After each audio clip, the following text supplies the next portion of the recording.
दानिशमंद लड़की। एक वक्त का किस्सा है। एक ऐसा मुकाम जहाँ घोड़ों को दौलत का पैमाना समझा जाता था। दो भाई अपने अपने घरों में अपनी अपनी दौलत के साथ रहते थे। डिमित्र दौलतमंद भाई था और जेरिको गुर्बत में रहता था। चलो भी जेरिको, वरना हम सूरज गुरूब होने से पहले कभी नहीं पहुंच पाएंगे। दोनों भाई एक बड़े तिजारती मेले में अपने अपने घोड़ों पर सवार होकर जा रहे थे, जो शहर में हो रहा था।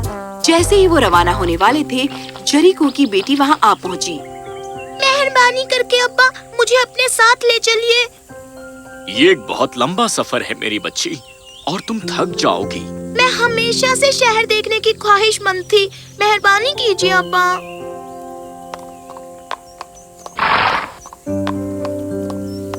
खुदा के लिए बच्ची को आने दो और चलो सफर की इफ्तिदा करें। मैं अच्छी बच्ची बनूंगी अब्बा, मैं वादा करती हूँ। तो ठीक है, आ जाओ। वो पूरे दिन घुड़सवारी करते रहे और रात होने तक वो शहर के काफी करीब पहुँच गए थे।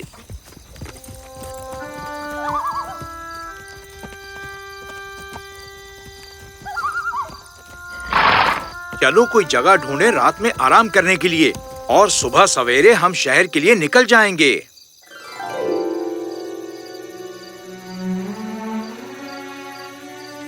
लगता है वहाँ एक झोपड़ी है।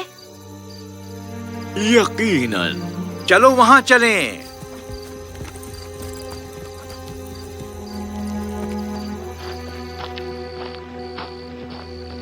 ये कोई झोपड़ी नहीं है, ये एक अस्तबल है। रात में आराम करने के लिए ये माकूल जगह है। देखिए, वहाँ घोड़ों के लिए बहुत सारा पानी और चारा है। कितनी शानदार जगह है रात गुजारने के लिए। ठीक है, चलो अपना रात का खाना खाएं और सो जाएं।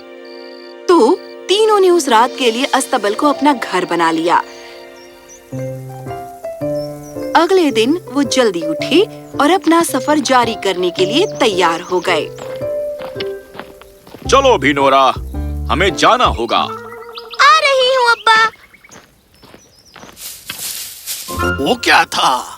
देखिए। ये क्या, लगता है हमारी घोड़ी ने कल रात बच्चा जना है। अगर तुम्हारी घोड़ी ने इसे जना होता तो घोड़े का बच्चा उसके साथ खड़ा होता, पर वो मेरे स्टैलियन घोड़े के पास आया है। पर चाचा जान, एक घोड़ा कैसे बच्चा जन सकता है? ये सच है भाईजान, पर ये बच्चा हमारी घोड़ी की तरह लगता है। ये सही है। इसे कुछ चारा और पानी दो और फिर मेरे घोड़े का बच्चा मेरे सुपुर्द कर दो। पर भाईजान, जेरिको, घोड़े 100 रंगों में नहीं आते। शायद ये घोड़े का बच्चा जंगल में भटक गया था और अभी अभी मेरे स्टैलियन के पास आया है। ये जो कुछ भी हो, अगर तुम्हारी घोड़ी इसकी माँ होती तो वो सीधा उसके पास जाता। क्योंकि ये मेरे स्टैलियन के पास आया है, ये मेरा है।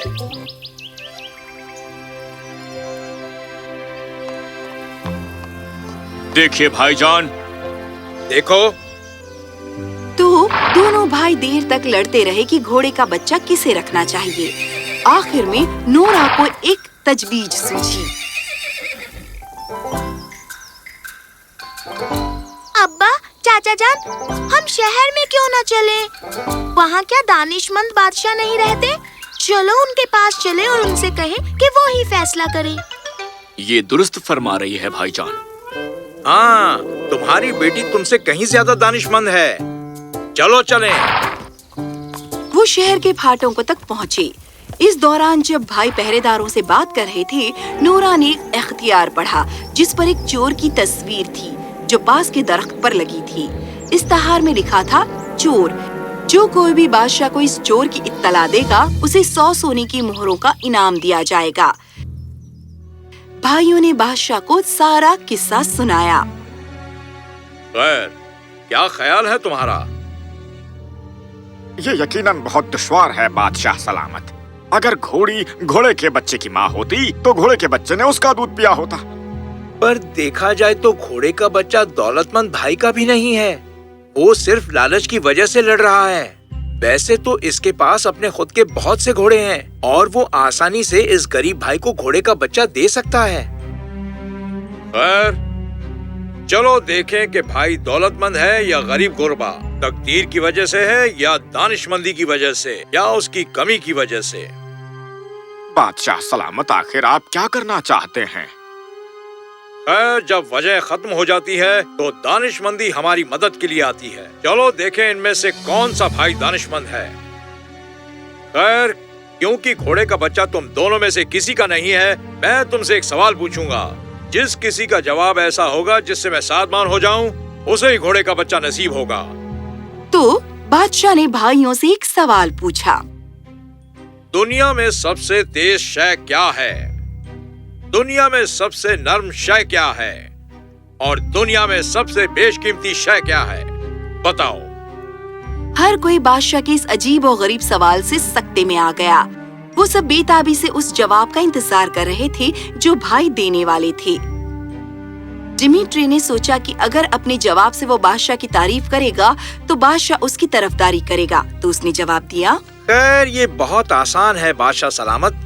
आपके घोड़े से और तेज क्या हो सकता है? हुजूर, आपके बिस्तर से नर्म और क्या हो सकता है? और यकीनन आपके शहजादे से बेशकीमती और क्या हो सकता है? तुम्हारा जवाब क्या है जेरिको? जेरिको एक आम ईमानदार शख्स था। उसे इसका इल्म नहीं था कि लोगों को बड़ी बड़ी बातों और ऊंची ऊंची बातों से कैसे रिझाना है, तो उसे मालूम नहीं था कि वो क्या कहे। बादशाह सलामत, लगता है दूसरे भाई के पास तो जवाब ही नहीं है। जवाब ना होना बेहतर है बेईमान और बेवफा जवाब देने से। चलो 1 मिनट रुको। नोरा बहुत सोच रही थी। वो एक ईमानदार जवाब देना चाहती थी और अचानक उसे ये महसूस हुआ। माफ करना बादशाह सलामत, क्या मैं अपने अब्बा की जगह जवाब दे सकती हूँ? यकीनन, क्यों नहीं? मैं ईमानदारी से कहूँगी हुजूर कि मुझे सही जवाब का इल्म नहीं है, पर उस पर गौर करते हुए मैंने इस दुनिया में जो देखा है, दुनिया में सबसे तेज शय है हवा।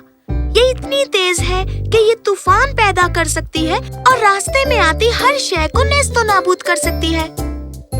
और दुनिया में सबसे नर्म शय होनी चाहिए एक बच्चे का बोसा, जैसे ये घोड़े का बच्चा मुझे चाट रहा है।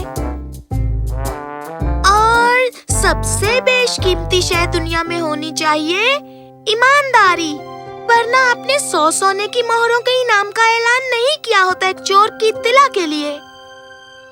शाबाश, शाबाश जेरिको, तुम्हारी बेटी यकीनन दानिशमंद है, ईमानदार और वफादार है।